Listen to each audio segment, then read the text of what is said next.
ओम नमो भगवते वासुदेवाय नमः। हरे कृष्ण कृष्ण कृष्ण हरे हरे, हरे राम राम राम हरे हरे। आइए शुरू करते हैं आज की कथा। कार्तिक मास महात्म्य 34वां अध्याय। उद्यापन का पूरा विधि विधान बतलाने के पश्चात सूत जी बोले, हे ऋषियों, यदि किसी में पूरा उद्यापन करने की सामर्थ्य ना हो तो केवल कुछ ब्राह्मणों को भोजन करा दे। ब्राह्मण न मिले तो गाय, पीपल अथवा बरगद के वृक्ष का पूजन करे, क्योंकि पीपल विष्णु का और बरगद शिव जी का रूप है। इसी प्रकार पलाश को ब्रह्मा जी का रूप माना जाता है।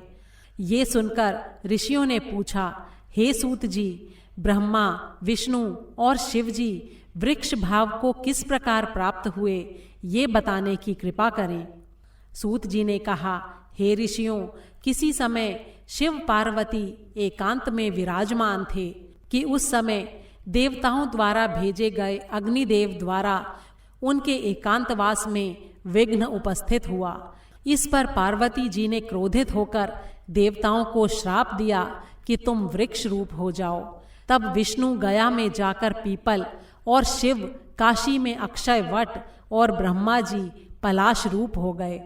बस तभी से पीपल और वट वृक्ष का पूजन होता है। तब ऋषियों ने पूछा कि शनिवार को पीपल का पूजन होता है लेकिन रविवार को नहीं होता, इसका क्या कारण है? कृपा करके हमें बतलाइए।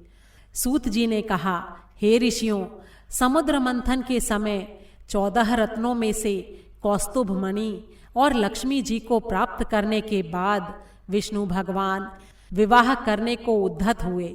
तब लक्ष्मी जी ने भगवान से कहा, मेरी बड़ी बहन दरिद्रा अभी अविवाहित है, पहले उसका विवाह होना चाहिए।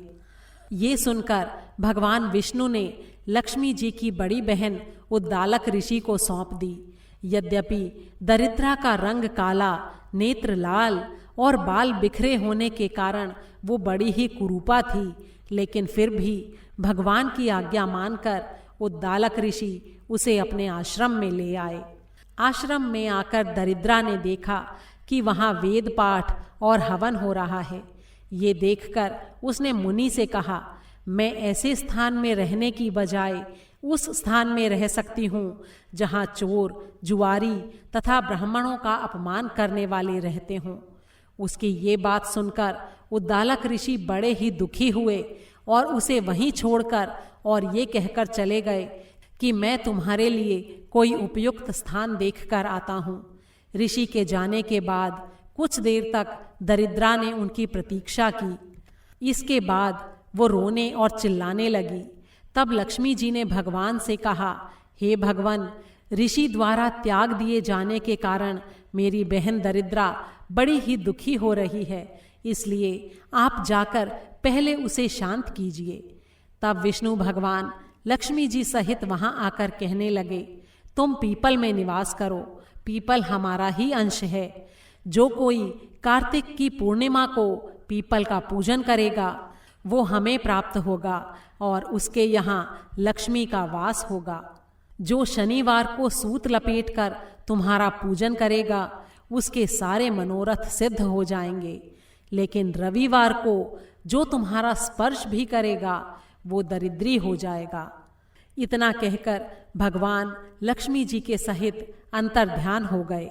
सूत जी कहते हैं कि जो भी इस कथा को पढ़ता अथवा सुनता है उसे बद्रिकाश्रम यात्रा का पुण्य फल प्राप्त होता है। बोल श्री विष्णु भगवान की जय। 34वां अध्याय समाप्त हुआ।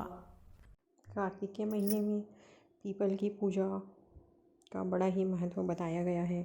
पीपल के वृक्ष में लक्ष्मी जी विराजमान हैं। रविवार के दिन पीपल के वृक्ष की पूजा नहीं की जाती है। सोमवार से शनिवार तक पीपल के वृक्ष में माता लक्ष्मी का वास होता है। दीपदान का बड़ा ही महत्व बताया गया है। आप कार्तिक के महीने में रोज़ एक दीप जरूर जलाएं। शिव जी के मंदिर में या पीपल के वृक्ष के नीचे, बेलपत्ते के वृक्ष के नीचे, आंवले के वृक्ष के नीचे यह सब ना मिल पाए तो आप अपने घर के बाहर एक दीप प्रज्वलित करें। हर हर महादेव, हर हर महादेव।